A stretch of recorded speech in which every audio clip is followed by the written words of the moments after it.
Hello બોલો ખેડૂત મિત્ર. નમસ્કાર સાહેબ. હા નમસ્કાર. તમારી પર્સનલ ડિટેલ નહીં આપતા આપણે યુટ્યુબ માં મૂકતા હોઈએ છીએ એટલે બોલો.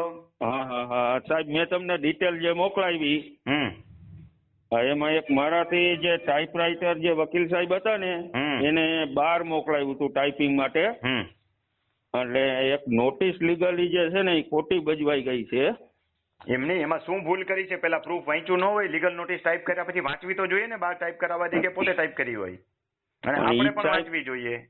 પણ એ સાહેબ અન્ડરસ્ટેન્ડિંગ થઈ ગઈ હતી. આપણને પેલો જ અનુભવ હતો, આની ખબર નહોતી. એટલે આપણે કોઈ દિવસ વકીલ સાહેબ ને મળ્યા નહોતા, કોઈ કામ આપણે કાંઈ વાંધો નહીં. હવે નોટિસ ભલે ને ખોટી બજવાઈ ગઈ, કાંઈ વિષય આપણો શું છે? ગટર નાખે છે ને? આ ગટર તો એની બંધ થઈ ગઈ છે ઓલરેડી. અત્યારે મેં મપાવવાની અરજી આપી દીધી 10,000 ભરીને. અને પેલું જે મારે મકાન છે ને, 1 મિનિટ, 10,000 એટલા બધા શું કામ ભરવા પડ્યા? કેટલી જમીન છે?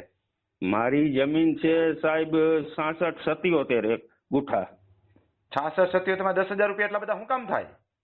પણ સાહેબ એનું ટિપ્પણ ઓલરેડી રેકોર્ડમાં અહીંયા 200 ખેતરના ટિપ્પણ ગાયબ છે. રાજકોટથી જયારે આવ્યું ને ડિટેલ જે અહીંયા મારા જિલ્લામાં, તો ત્યારે એ ટિપ્પણ અહીંયાથી 200 ખેતરના ગાયબ છે અમુક આજુબાજુ. ઓકે. એટલે એ લોકો માપતા નહોતા. આપણે ટિપ્પણ જૂના કઢાવેલા હોય ગોઈતા. હવે રેકોર્ડમાં નથી એટલે એ લોકો રેકોર્ડમાં લેતા નથી. આપણી મૂળ વાત ઉપર પાછા ફરીએ. તો હવે એ લોકોએ જે આપણને લીગલી નોટિસ આપી ને પછી મારા જે પુસ્તેલી જમીન છે, એટલે મારા કાકા એને પછી એ પેપરમાં નોટિસ આપી એક ઓલું પ્રેસ નોટિસ. એટલે એમાં એવું હતું. હા, એટલે એ તમને ડિટેલ એમાં નાખેલી છે.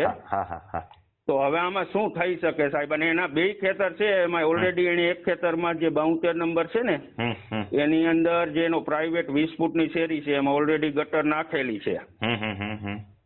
પણ એને હમણાંથી આ મહિના દિવસ પહેલા એમાંથી નામ 2 કમી કરાવી નાખ્યા એકબીજા ખેતરમાંથી. તો આપણા ખેતરમાંથી એ લોકો હાલવા માંગે છે. આપણી જમીન અહીંયા જૂની પડી છે ને મારી, હાલવાના તો દેવાના થતા જ નથી, કારણ કે એનો રસ્તો ત્યાં છે જ નહીં, તો એ હાલવાના અધિકાર નથી થતા એને. એનો જ્યાં રસ્તો હોય ત્યાંથી ચાલે. બરોબર છે? બરોબર. બીજો પ્રશ્ન પૂછો. એ તો આપણે ખેડી નાખવાનું રહીએ.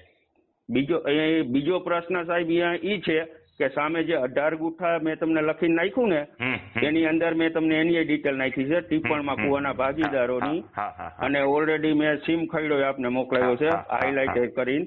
એમાં મારું ડિટેલ નીકળે છે. પણ ઈ લોકો જે આ 10 જણા હતા ને, એ મારા દાદા એક હતા, અને આ 10 જણા રહ્યા ને એને કાયમી દબાવતા હતા આ લોકો. હાલના 7 નંબરમાં તમારો પાણી લેવાનો હક કઈ બોલે છે? પાણી લેવાનો નહીં, મારી પાસે સિમ ખરડામાં છે નામ. સિમખડો ભૂલી જાઓ, સિમખડો ભૂલી જાઓ. તમારા બાપ દાદાની જમીન છે એના ભાગ પડેલા છે, બધા પાણીના જ ભાગ પડેલા છે. તમારા હૈયા 7 નંબરમાં ક્યાંય કુવાનો ભાગ બતાવે છે? ના, મારા કુવાનો ભાગ એમાં બતાવતા નથી. એક નંબર. હવે ખર્ચો ન કરો, હવે ખર્ચો ન કરો એની પાછળ, અને એમાં લડવા ન જાઓ કુવાના ભાગ માટે. આ તમારી અનફેવર છે, એ છતાંય જે કાયદાસર જવાબ છે એ જ તમને આપું છું. એટલે 7 નંબરમાં સિમ ખરડામાં આવે છે. અને વકીલ સાહેબે મને કીધું કે આમાં તમારું નામ આપણે નથી કરવા જવું. ઈ કાંઈ 7 નંબરમાં હયાતમાં તમારો કુવો ન બોલતો હોય તો સિમ ખરડો તો છે 60ના દશકાનો, 50ના દાયકાનો.